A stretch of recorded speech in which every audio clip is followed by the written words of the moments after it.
A primeira-dama, Michele Bolsonaro, recebeu alta na manhã deste sábado do hospital em Brasília em que estava internada após a realização, na última quinta-feira, de cirurgias estéticas. Ela retornou ao Palácio do Alvorada por volta das 11h30. Segundo o boletim médico divulgado pelo Hospital DF Star e assinado pelo cirurgião plástico Regis de Souza Ramos Júnior, após os procedimentos, a primeira-dama apresentou ótima evolução clínica. Ontem, ao falar com jornalistas no saguão do hospital, o médico disse que Michele estava caminhando, comendo de tudo e muito animada.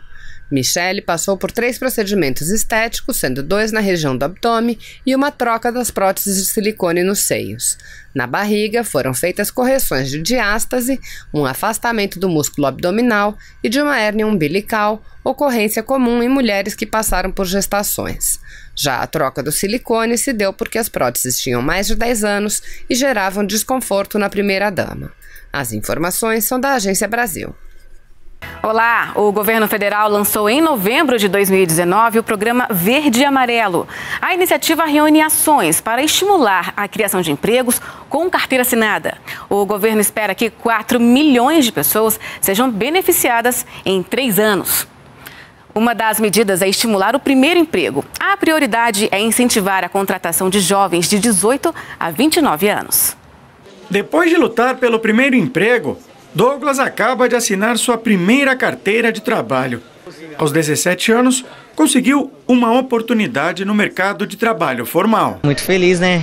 Minha mãe fica orgulhosa de mim, meus pais. Vê que eu não sou qualquer um, né? Tô correndo atrás. Romper a barreira do mercado de trabalho também é o sonho de Igor, mas ele continua tentando. Hoje em dia eles estão exigindo bastante experiência. Porém, eu acredito que você adquire experiência na maior parte das vezes no serviço, né? É um ciclo difícil de quebrar. O mercado exige capacitação e experiência. E o jovem não consegue oferecer nenhum dos dois, justamente porque nunca trabalhou. A consequência é que a faixa etária que vai dos 18 aos 29 anos é a parcela da população mais afetada pelo desemprego. O trabalho inicial para esses jovens também é uma via de formação. Acho que isso é o mais importante, a gente preparar o jovem para o futuro. O programa Verde e Amarelo do governo federal quer mudar essa realidade e criar 1.800.000 vagas nos próximos 2 anos. O plano é baratear o custo do emprego com a desoneração da folha de pagamento, que irá variar entre 30% e 34%. As contribuições do Fundo de Garantia passam de 8% para 2%, e os empregadores ficam desobrigados de recolher as parcelas do INSS. O público-alvo são jovens entre 18 e 29 anos que nunca trabalharam com carteira assinada. Os contratos terão validade de até 24 meses. O salário não pode ser superior a um salário mínimo e meio, e todos os direitos constitucionais, como férias e 13º, estão assegurados. As desonerações serão compensadas com contribuições sobre o seguro-desemprego. No nosso caso, é desoneração de folha com a responsabilidade fiscal, ou seja, apresentando como contrapartida uma nova fonte de receitas. Para Douglas, a estreia no mercado formal foi o primeiro passo de uma longa carreira que ele gostaria que fosse seguida por mais jovens como ele. Espero que muda tudo a minha vida, né? Começo a fazer minha história, né? Minha trajetória. O governo federal também se preocupa com quem sonha em começar um negócio. O Verde e Amarelo tem medidas que estimulam a concessão de microcrédito. Dona Ângela sempre fez biscoitos para complementar a renda. Depois de se aposentar, o bico se tornou a atividade principal e hoje ela vende 50 quilos de biscoitos por mês. Mas o negócio só deslanchou quando ela se tornou microempreendedora individual e obteve um empréstimo de R$ 5.500 para comprar uma mesa de inox, uma estante e um forno elétrico. O empréstimo eu pago um pouquinho e já fiz uma compra toda, então deu para crescer mais, né?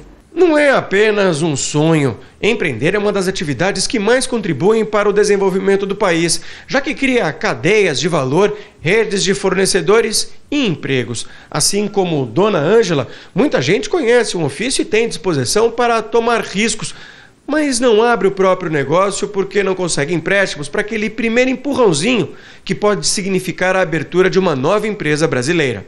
Somente 6,7 milhões de um total de 38,6 milhões de indivíduos do cadastro único possuem empréstimos ativos.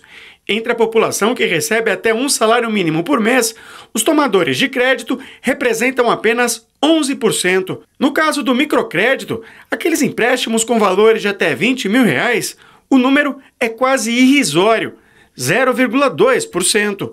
O programa Verde Amarelo do Ministério da Economia prevê ações conjuntas com 25 bancos públicos e privados para conceder 40 bilhões de reais em empréstimos e conquistar 10 milhões de novos clientes nos próximos 3 anos. Nós estamos alterando uma série de leis que tratam do tema para simplificar o processo, para permitir a sua expansão de forma exponencial, e o nosso público e são as pessoas mais pobres e mais vulneráveis, formais e informais da nossa sociedade.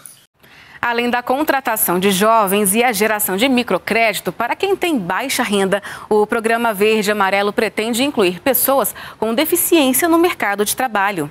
Desde os 14 anos, Joana sofre com uma doença degenerativa que enfraquece os ossos. Ela não pode fazer movimentos bruscos por riscos de fratura. Joana está aprendendo a fazer caixas de papel cartão e capas de agendas e cadernos para complementar a renda familiar. O sonho dela era conquistar um emprego, mas nunca conseguiu entrar no mercado formal de trabalho. Entrega o currículo, né? Eles falam que depois vão retornar, mas na verdade não há esse retorno. Eu entendo que é por causa da patologia, da doença, que eu tenho.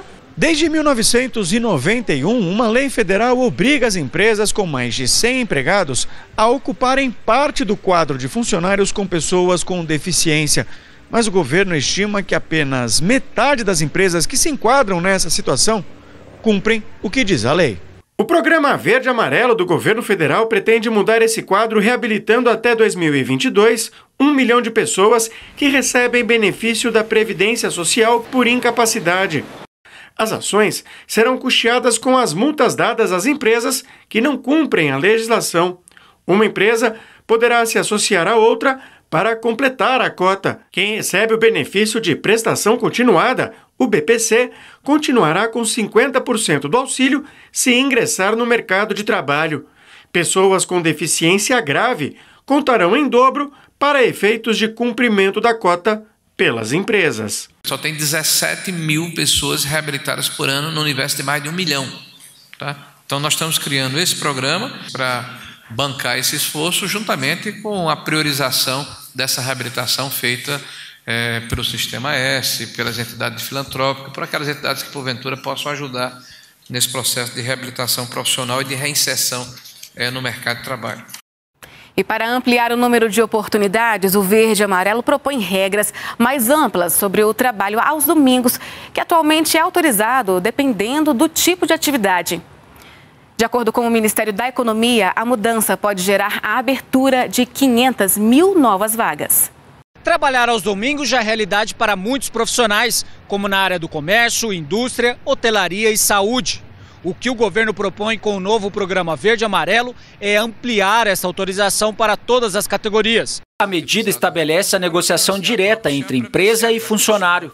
Hoje, alguns setores já são autorizados a exercerem atividades nesses dias, mas apenas quando há convenção coletiva e acordo com sindicatos, o que, segundo o governo, prejudica a produtividade, principalmente da indústria. Nós tivemos o cuidado de buscarmos a interlocução com uma série de entidades empresariais na área de serviço, de comércio, de agricultura, na área da indústria, e nós identificamos um potencial de contratação de mais de 500 mil pessoas. A medida também estabelece que, ao trabalhar no domingo, o trabalhador terá direito a repouso semanal remunerado em qualquer outro dia da semana. No caso do comércio e serviço, deverá haver folga em pelo menos um domingo a cada 4. E para a indústria, um domingo a cada 7. Nós não estamos atingindo a Constituição porque um dia de trabalho semanal remunerado permanece, O que se permite é que haja uma alternância. Para esse empresário do comércio varejista de São Paulo, a medida ajuda funcionários e patrões. Sem dúvida é uma medida que vem para contribuir, sim, sem dúvida nenhuma, que dá essa flexibilidade entre patrão e empregado, que às vezes parece que só o patrão se beneficia de alguma coisa, não é verdade.